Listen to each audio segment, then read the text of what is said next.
समापन कार्यक्रम में मंच पर उपस्थित उत्तर प्रदेश के यशस्वी मुख्यमंत्री आदरणीय श्री योगी आदित्यनाथ जी, हमारे पार्टी के बहुत ही जुझारू और कर्मशील अध्यक्ष श्री भूपेंद्र सिंह चौधरी जी, आप सबके और हम सबके बहुत ही लोकप्रिय सांसद और इस महाकुंभ के आयोजक सम्माननीय मेरे छोटे भाई हरीश द्विवेदी जी, हमारे प्रदेश के संगठन मंत्री धर्मपाल जी, क्षेत्रीय अध्यक्ष सहजानंद राम जी, हमारे यहां के प्रभारी मंत्री सच्चान जी, हमारे सभी वरिष्ठ मंत्रीगण, सांसदगण, विधायकगण, पार्टी के पदाधिकारी और बस्ती में इस महाकुंभ में एकत्र आए देवियों और सज्जनों और मेरे नौजवान खिलाड़ी साथियों और मीडिया के मेरे साथी, प्रिंट मीडिया और इलेक्ट्रॉनिक मीडिया के मेरे साथी, मेरा ये सौभाग्य है कि मुझे इस खेल महाकुंभ के समापन कार्यक्रम में योगी आदित्यनाथ जी के साथ इस कार्यक्रम में शामिल होने का सौभाग्य प्राप्त हुआ है। अभी अभी योगी जी कह रहे थे कि 9.5 साल में नए भारत का दर्शन हो रहा है और उस नए भारत का प्रतिबिंब मुझे यहां नौजवानों में दिख रहा है, वह मैं स्पष्ट रूप से कहना चाहता हूं। मित्रों, ये खेल महाकुंभ जिसकी शुरुआत 3 साल पहले हरीश द्विवेदी जी ने की, आदरणीय प्रधानमंत्री मोदी जी के दिए गए सलाह पर स्थान स्थान पर खेल महाकुंभ हो रहा है और मुझे जानकर खुशी है कि 1 लाख विद्यार्थियों के और 50,000 खिलाड़ियों के क्रम से प्रारंभ करते हुए आज 3.5 लाख खिलाड़ी और लगभग 4.5 लाख विद्यार्थी इस महाकुंभ में शामिल हुए हैं। उनका बहुत बहुत अभिनंदन, बहुत बहुत स्वागत। मित्रों, देश को चलाने के लिए नेतृत्व और नीति और नियत और कार्यक्रम ये बहुत महत्वपूर्ण होते हैं। आज हम खेल की बात कर रहे हैं। मैं यहां के नौजवानों से पूछना चाहता हूं, क्या कारण था कि 70 साल में एशियन गेम्स में कभी भी पहले इतने मेडल नहीं आए जो मेडल पिछले एशियन गेम्स में 100 से ज्यादा मेडल आए? इस बात को हमको समझना चाहिए। क्या कारण था कि टोक्यो के ओलंपिक्स के पहले भारत कभी भी ओलंपिक्स में इतनी बड़ी संख्या में मेडल नहीं ले सका? वह लेने का सौभाग्य भारत को, आजाद भारत को मिला तो वो टोक्यो ओलंपिक्स में मिला और मोदी जी के नेतृत्व में मिला। इसका कारण है कि मोदी जी ने भारत को इंडिया के दायरे से निकालकर भारत के दायरे में पहुंचा दिया है। इस बात को समझना चाहिए। जब मैं इंडिया कहता हूं तो खिलाड़ी कहां से आते थे? खिलाड़ी मुंबई से आते थे, खिलाड़ी बंगलौर से आते थे, खिलाड़ी दिल्ली से आते थे, खिलाड़ी बड़े बड़े शहरों से, क्लबों के माध्यम से जिन लोगों ने अपने आप को विकसित किया था वो खिलाड़ी आते थे। लेकिन प्रधानमंत्री मोदी जी के आने के बाद आज खेल जगत में खिलाड़ी अब सिर्फ बड़े शहरों से नहीं आते, गांव, गरीब, और ओलंपिक्स में पहुंचता है। 1219 करोड़ रुपए का बजट था। आज खेल में 3,397 करोड़ रुपए का बजट है। 2014 से पहले कोई ओलंपिक पोडियम स्कीम नहीं थी। अब टारगेट ओलंपिक पोडियम स्कीम बनी है, यानी लक्ष्य रख करके ओलंपिक में हम gold medal, silver medal, bronze medal जीतेंगे, ये टारगेट लेकर के एक कार्यक्रम बना और उस कार्यक्रम को आगे बढ़ाने का काम किया गया। और उसमें आपको मालूम है कि आज हमारे खिलाड़ियों की, यहां खड़े हुए हमारे जो नौजवान हैं, आज भारत की नीति के कारण अब इनकी फॉरेन ट्रेनिंग की व्यवस्था की गई है। विदेश में भी जाकर के इनकी ट्रेनिंग हो, इसकी व्यवस्था की गई है। इसके साथ साथ जो दुनिया के वर्ल्ड स्टैंडर्ड के खेलों के उपकरण हैं, वह भारत आज खिलाड़ियों को मुहैया करा रहा है। इसके साथ साथ प्रति महीने खिलाड़ियों को स्टाइपेंड के रूप में भारत सरकार 50,000 रुपए प्रति महीना दे रही है, जो ओलंपिक की तैयारी कर रहे हैं। और आपको जानकर के खुशी होगी कि हमारे talented 8,000 sports person, 8,000 sports person का चयन किया गया है, जिनको हम ओलंपिक के लिए तैयार कर रहे हैं, जिसमें 5,000 नौजवान भाई हैं और 3,000 हमारी बहनें हैं, बच्चियां हैं, जिन 8,000 को भारत सरकार ओलंपिक के लिए ट्रेनिंग दे रही है। और इसके लिए 34 स्पोर्ट्स के डिसिप्लिन, उनकी ट्रेनिंग के लिए कोच और डिसिप्लिन सेंटर्स बने हैं। आपको पता चला होगा, आपके लिए खेलो इंडिया कार्यक्रम 2016 में शुरू हुआ।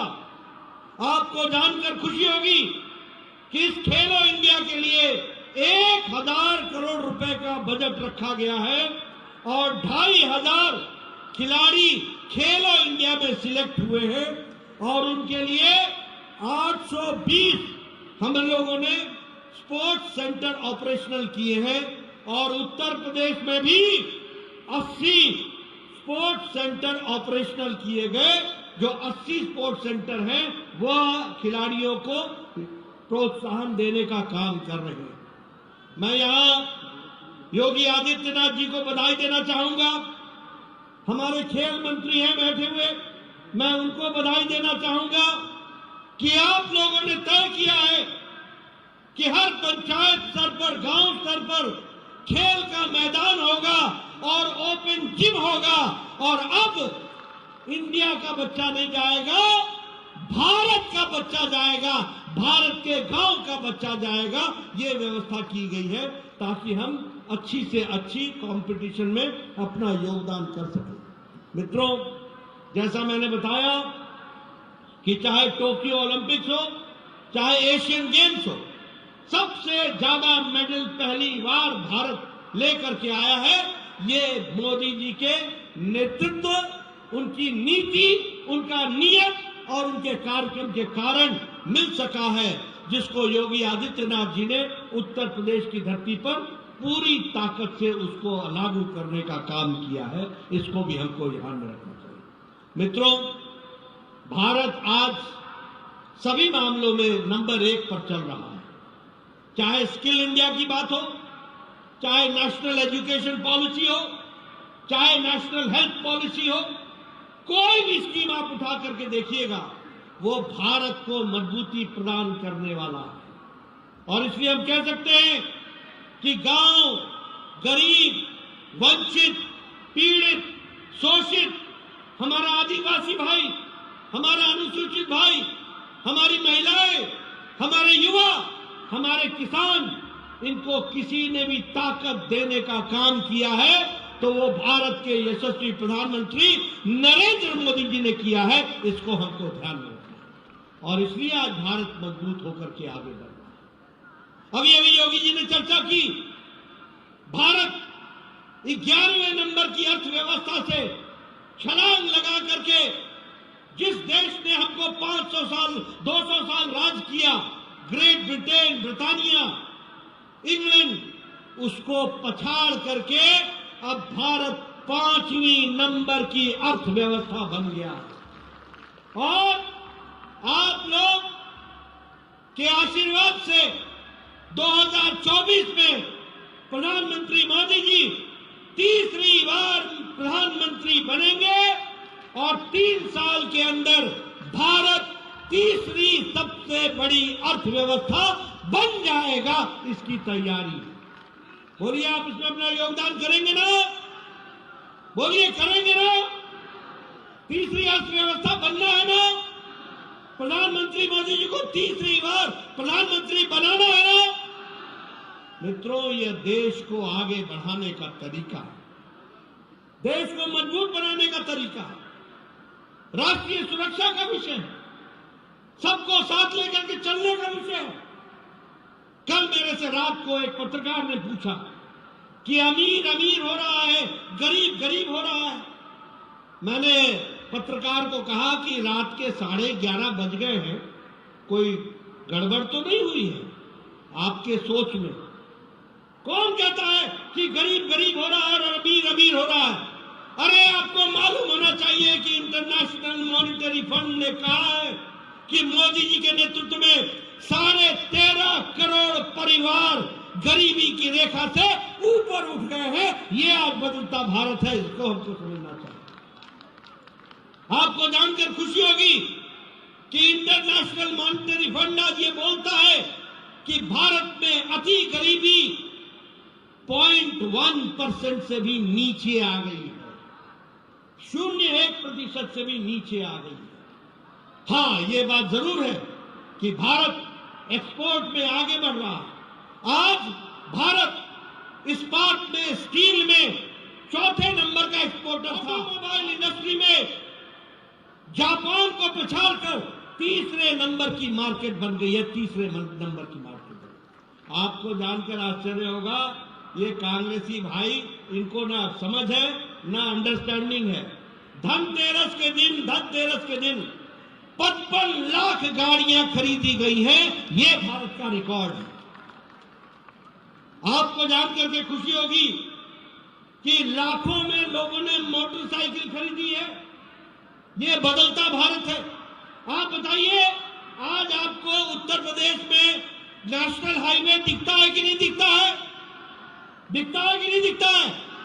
एक्सप्रेस हाईवे दिखता है कि नहीं दिखता है? आपको चौड़ी चौड़ी लंबी लंबी सड़कें दिखती है कि नहीं दिखती है? आपको all India institute of medical sciences Gorakhpur दिखता है कि नहीं दिखता है? आपको बस्ती का मेडिकल कॉलेज दिखता है कि नहीं दिखता है? आपको देवरिया का मेडिकल कॉलेज दिखता है कि नहीं दिखता है? आपको सिद्धार्थनगर का मेडिकल कॉलेज दिखता है कि नहीं दिखता है? मित्रों, आपको जानकर खुशी होगी कि मोदी जी ने पिछले 5 साल में 27 मेडिकल कॉलेज और 20 super speciality block Uttar Pradesh को दिया है। यह विकास की नई कहानी। इसलिए मित्रों, मैं कहानी सुनाने लगूंगा आपको तो उसका कोई अंत नहीं है, कोई अंत नहीं। आप बताइए, 138% भारत की दवाई का एक्सपोर्ट बढ़ गया, 138%। दुनिया की डिस्पेंसरी भारत बन गई है। सबसे सस्ती और सबसे कारगर दवाई अब भारत बना रहा है। पेट्रोकेमिकल्स में हम 106% हमारा एक्सपोर्ट बढ़ गया, 106% बढ़ गया। ये देश की बदलती हुई तस्वीर है। आज भारत अब विदेशों से डिफेंस के सामान नहीं मंगवा रहा, आज भारत खुद अपना प्रोड्यूस कर रहा है। चाहे तेजस हो, चाहे हमारे इंडिजिनस हमारे इक्विपमेंट्स हो, उपकरण हो, डिफेंस के उपकरण हो, ये सारे के सारे भारत में लिए जा रहे हैं। मैं यहां पुलिस भाई बड़ी संख्या में भी उपस्थित हैं, उनको बताना चाहूंगा कि 2014 में यहां आपके पास बुलेट प्रूफ जैकेट भी नहीं था। बुलेट प्रूफ जैकेट, ये भारत की तस्वीर थी। और 3 साल के अंदर मोदी जी ने यहां पर 5 लाख से ज्यादा बुलेट प्रूफ जैकेट दिए और आज भारत बुलेट प्रूफ जैकेट दुनिया को एक्सपोर्ट कर रहा है, दुनिया को दे रहा है। ये भारत खड़ा है। ऐसे में कितने उदाहरण दे सकता हूं। सुरक्षा के मामले में आप बताओ, हवाई जहाज का बेड़ा ही नहीं था। हम सुनते थे मिग क्रैश कर गया, मिग क्रैश कर गया, मिग क्रैश कर गया।